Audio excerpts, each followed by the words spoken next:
اللہ نے ہمیں تراوی کی نماز دی جو کسی امت کو نہیں دی، ہمیں دی۔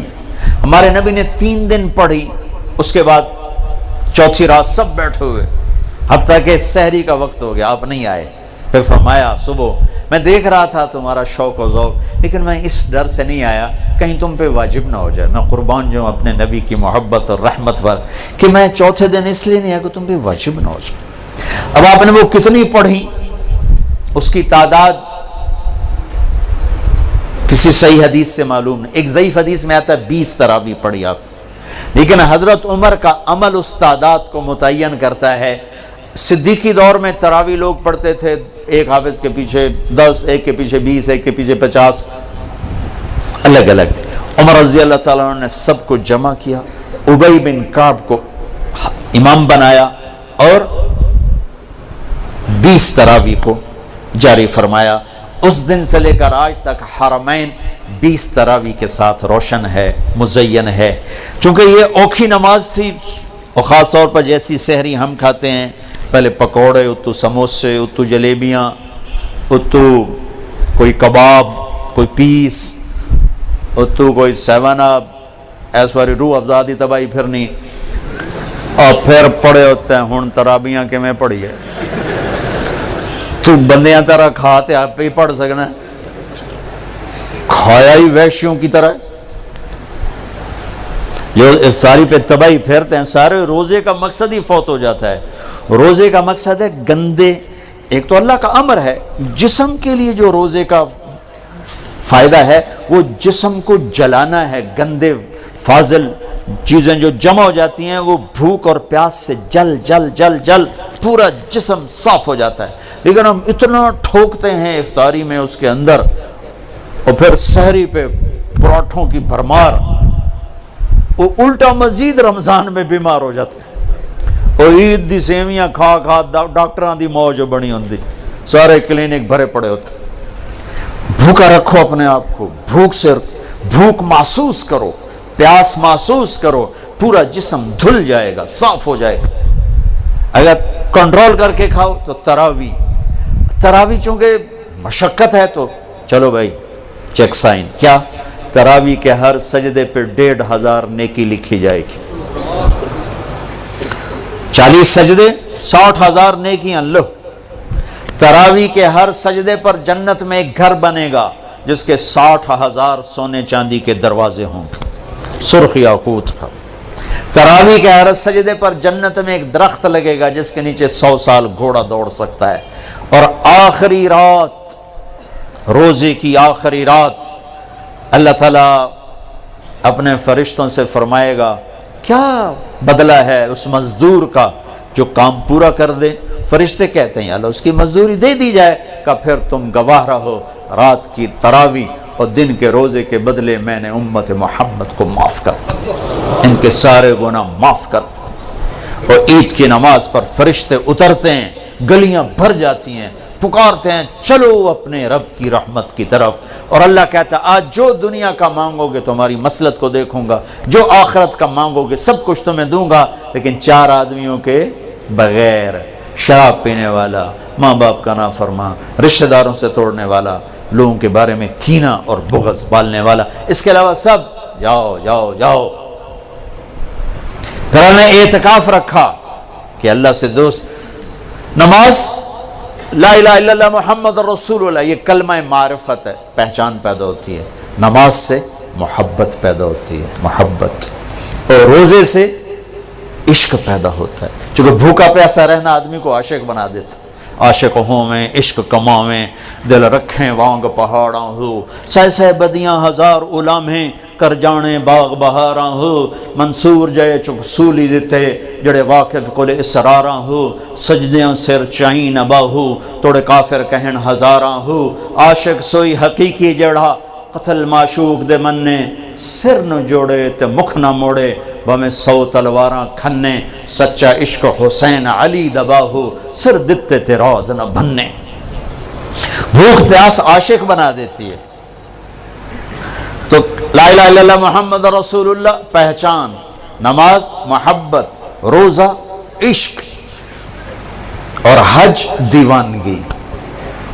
پھر حج کیا ہے؟ وہ عاشق ملاقات چاہتا ہے، اور عاشق کے لیے بند سنورنا تو شان عشق ہی نہیں، شان عشق میں دیوانگی ہی شان ہے، لہذا کپڑے اتار دے، دو چادریں، ٹوپی اتار دے، عزت کی نشانی ہے، جوتا بھی اتار دے، پر چلو شاید کانٹے چبھیں، ایسا جوتا پہن جو برائے نام جوتا ہو، صرف تیرے تلوے کی حفاظت کرے، ایسا جوتا برائے نام، خوشبو نہیں لگانی، کنگھی نہیں کرنی، جوئیں پڑ جائیں نہیں مارنی، بیوی کو نہیں دیکھنا، اب بس اب میرا عاشق بن کے آ، تیرے کوچے اس بہانے مجھے دن سے رات کرنا، کبھی اس سے بات کرنا، کبھی اس سے بات کرنا، یہ طواف کی حقیقت ہے۔ طواف بھی تو عبادت کی شکل تو کوئی نہیں، عبادت تو یہ تو عبادت کی شکل ہے، سجدہ، رکوع، اور طواف میں احرام باندھا ہوا، پکار رہے ہیں، چیخ رہے ہیں، اور چکر لگائے جا رہے ہیں، چکر لگائے جا، بھائی کیا کر رہے ہو؟ یہ ڈھونڈ رہا ہے، اونچے کوٹھے تے چڑھ دیکھاں، ابھا دیکھاں، لمحہ دیکھاں، ڈٹھی دل کو دیواں ٹیکاں، سجن مل سم کے مر پوساں، یہ وہ ہے ابھا دیکھاں، لمحہ دیکھاں، خواجہ غلام فرید۔ طواف کیا ہے؟ عشق کی انتہا ہے، کدھر ہے میرا محبوب، کدھر ہے، کدھر ہے، کدھر ہے، کدھر ہے؟ جنید بغدادی رات کو طواف کر رہے تھے، اندھیرے میں ایک لڑکی طواف کر رہی تھی اور شعر پڑھ رہی، ابا الحب ان یخفا وکم قد کتمتہ فاصبح عندی قد اناخ وطنبا، اذا اشتد شوقی ہام قلبی بذکرہ وان رمت قربا من حبیبی تقربا۔ میں نے محبت کو بہت جھٹکا، بڑا دامن بچایا، بڑی جان چھڑائی، پر محبت نے ڈیرے ڈال دیے، خیمے گاڑ دیے، تنابیں کس دیں، مجھے بے بس کر دیا، میں اس کے عشق میں مر گئی، میں اس کے عشق میں جیتی ہوں مرتی ہوں، نظر آتا ہے تو جی اٹھتی ہوں، نہیں نظر آتا تو مر جاتی ہوں۔ جنید بغدادی جیسا عارف باللہ دھوکہ کھا گیا، وہ لڑکی کیسی بدتمیز ہے، بیت اللہ میں کیا کہہ رہی ہے، تو وہ دیکھ کے ہنس پڑی، لولا التقى لم احجر عن طيب الوسن، جنید میرے اشعار کا مطلب غلط نہ سمجھ، جس کے عشق میں تو آیا ہے اسی کے عشق میں میں یہاں آئی ہوں۔ پھر کہنے لگی یہ تو بتا تو کس کا طواف کر رہا ہے؟ جنید کہنے لگے بیت اللہ کا، تو زور سے ہنس پڑی، یوں آسمان کی طرف نگاہ دوڑائی کہ میرے مولا یہ تیرے کیسے دیوانے بندے ہیں جو تجھے چھوڑ کر پتھروں کا طواف کرتے ہیں۔ جنید بغدادی غش کھا کے گر گئے، ہوش آیا تو لڑکی جا چکی تھی۔ کلمے سے پہچان، نماز سے محبت، روزے سے عشق، اور حج میں ملاقات، ملاقات کا سفر ہے۔ یہ پاگل لبیک اللہم لبیک جیسے دیوانہ چیختا ہے، چیخو، خوشبو لگائی تو جرمانہ دینا پڑے گا، ناخن کاٹے تو جرمانہ دینا پڑے گا، اتنا مضبوط کر دیا، پورا عشق کا نقشہ بنا دیا۔ العج والثج، چلانا، ای الحاج افضل الشائث الطفل، یا رسول اللہ سب سے بہترین حاجی کون ہے؟ کمیلا کچیلا جوئیں پڑی ہوئی، جو سب سے زیادہ دیوانہ نظر آئے وہی سب سے بڑا حاجی ہے۔ تو روزہ محبت کو بھڑکاتا ہے، آگ لگاتا ہے، چونکہ بھوک ایک آگ ہے، پیاس ایک آگ ہے جو آتش عشق کو بھڑکا، آج جیسے آتش عشق بھڑکتی ہے تو سارا وجود اس کی لپیٹ میں آتا ہے، روزہ آتش عشق ہے، پر ہمیں بھوک لگتی ہے، مالدار لوگ اے سی میں پڑے رہتے ہیں، اور ویسے ہی 60-70% روزہ رکھتے ہی نہیں۔ اب تو ہمارے دیہاتوں میں کسی کو پتہ نہیں ہوتا رمضان ہے، کسی کو پتہ ہی نہیں ہوتا۔ تو شہروں میں اللہ تعالیٰ جزائے خیر دے پٹھانوں کو، سرحد کے علاقے میں چاہے کوئی کتنا ہی برا انسان ہے، روزہ نہیں چھوڑے، روزہ ضرور رکھے، روزہ نہیں چھوڑتے، اللہ ان کو جزائے خیر، ان کی عورتیں بھی، ان کے مرد بھی روزہ نہیں چھوڑتے۔ تو اللہ نے اس میں اعتکاف رکھا، ایک دن کا اعتکاف، او ہو 10 سال کی بے ریا عبادت سے افضل ایک دن کا اعتکاف، 3 خندق جہنم سے دوری۔ پر جو اعتکاف میں بیٹھے علماء سے پوچھیں ضرور، میں نے اعتکاف والوں میں سے 80% کا اعتکاف ٹوٹتا ہی دیکھا ہے۔ ایویں خیمے لا کے بیٹھ جاندے ہیں، پوچھتے پچھتے ہے کوئی نہیں، پوچھ کے بیٹھنا جو بیٹھے۔ پھر ایک اللہ نے رکھا مالدار پر کہ غریبوں کی عید اچھی ہو جائے، ان کو فطر ادا کرو، صدقہ فطر ادا کرو۔ یہ کیا ہے؟ یہ غریب کی روٹی اچھی ہو جائے عید کے دن، اس کے بچے بھی خوش ہو جائیں۔ ہمارے عام طور پر گندم کے حساب سے، میں یہ اس لیے بیان کر رہا ہوں کہ میرا دوبارہ سفر اب انشاءاللہ عید پر ہوگا، ابھی جاؤں گا، میرا یورپ کا سفر ہے، پھر دوبارہ سفر ہے 3 ملکوں کا، اس کے بعد پھر رمضان کا سفر ہے، تو اب زندگی رہی تو عید پہ ملاقات ہوگی۔ تو یہ باتیں میں رمضان میں یہاں بتایا کرتا ہوں، لیکن مجھے لگتا ہے رمضان میں یہاں نہیں ہوگا، تو یہ ساری باتیں میں آپ کے سامنے عرض کر رہا ہوں۔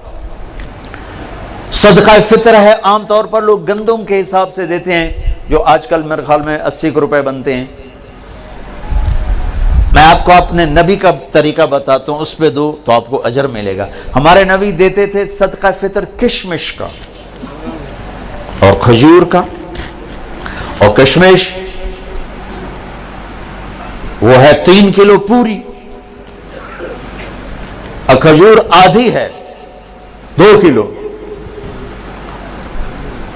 گندم، اور کشمش ہے 3 کلو، تو 300 روپے تقریباً کلو ہے کشمش، جو اچھی ہوتی۔ ایک آدمی کا صدقہ فطر 1000 کے قریب بن جاتا۔ یا کھجور کے حساب سے دو تو کم از کم ایک آدمی کا صدقہ فطر 300-400 روپے بن جاتا ہے۔ تو ایک گھر میں 4 افراد ہوں، اگر ایک وہ کشمش کے حساب سے دے تو 4000 روپے جس گھر میں جائے گا وہ اندر سے دعا نکلے گی۔ تو اور 4 آدمی 80 کے حساب تو 320 روپے، اس تو شکریہ بھی نہیں آکھن۔ آج ہم راستے میں تھے تو وہ ایک فقیر آ گیا چھوٹے سے قد کا، تو میں نے بیٹے سے کہا کہ تیرے پاس کوئی 500 روپے ہے؟ کہنے لگا نہیں، نکالا 100 روپے۔ میں کہا پتر 100 روپے نال دعا نہیں نکلنی، 1000 دے دے۔ رہا میں نے تو کوئی 1000 دیا تو اس نے یوں ہاتھ کھڑے کیے، میں کہا ویکھیے یہ 1000 دا لگا ہوا دھکا، یہ ہاتھ 1000 تو بغیر اتنے نہ جا سکتے۔ تو اصل تو دعا ملے، اندر سے دعائیں کروائی نہیں جاتی، دعائیں لی جاتی ہیں۔ حضرت ابھی دعا کرو، حضرت ابھی ہاتھ اٹھاؤ، ہمیں حضرت دا دل ہوئے نہ ہوئے ہونے ہاتھ اچھا، ہوں تو او دی نہیں سنی ہم نے تیری کی تو سنی، کیونکہ دعا تو اندر کی کیفیت کا نام ہے، الفاظ کا نام دعا نہیں ہے۔ اور یہ سرحد میں تو پٹھان سر چڑھ جاتے ہیں، دعا کوا دعا کوا، ابھی ہاتھ اٹھاؤ۔ اور میں نے وہاں دیکھا، وہاں رواج ہے، چل ہو گئی دعا، جو اللہ سے مذاق ہے۔ دعا تو فریاد کو کہتے، فریاد فریاد فریاد کرنا سیکھ لو، تمہاری سب سنے گا۔ تو صدقہ فطر دو کشمش کے حساب سے تو غریب کی دعا لگے گی۔ نہیں دل کرتا چلو گندم اور ساتھ کھجور کے حساب سے دے دو، زیادہ ہی دل گھبراتا ہے پیسہ دینے میں، چلو کھجور کے گندم کے حساب سے تو دو، گندم کے حساب سے تو دو۔ اور یہ جو اللہ کے راستے میں جا رہے ہیں، دیکھو ساری آسمانی کتابیں رمضان میں اتری، یکم رمضان کو ابراہیم علیہ السلام پہ صحیفے اترے، 2 رمضان کو عیسیٰ علیہ السلام پر، موسیٰ علیہ السلام پر تورات اتری، 6 رمضان کو داؤد علیہ السلام پر زبور اتری، 12 رمضان کو یا 18 کو عیسیٰ علیہ السلام پر انجیل اتری، اور 21 رمضان کو ایک روایت کے مطابق اللہ کے نبی پر قرآن اترا۔ سارا آسمانی علم رمضان میں آیا ہے، رمضان میں۔ اور رمضان سے وحی کا سلسلہ شروع ہوا اور دعوت کا سلسلہ شروع ہوا۔ تو آپ اللہ کے راستے میں جا رہے ہو، آپ کا رمضان گھر میں ساری رات نفل پڑھنے والے، سارا دن مصلی پہ بیٹھنے والوں سے بھی آپ کا رمضان قیمتی گزرے گا، کہ آپ کے سونے پر بھی وہ اجر ہے جو گھر میں نفل پڑھنے والے کو بھی نہیں مل سکتا۔ امت کو دعوت کا کام ملا تو اس کے اعمال کی طاقت بڑھا دی گئی، اس کے اعمال کا اجر بڑھا دیا گیا۔ تو بھائیو، ابھی شعبان ہے تو شعبان میں بھی ایک رات ہمیں ملی ہے، ہاں یاد آ گیا، 15 شعبان کی رات۔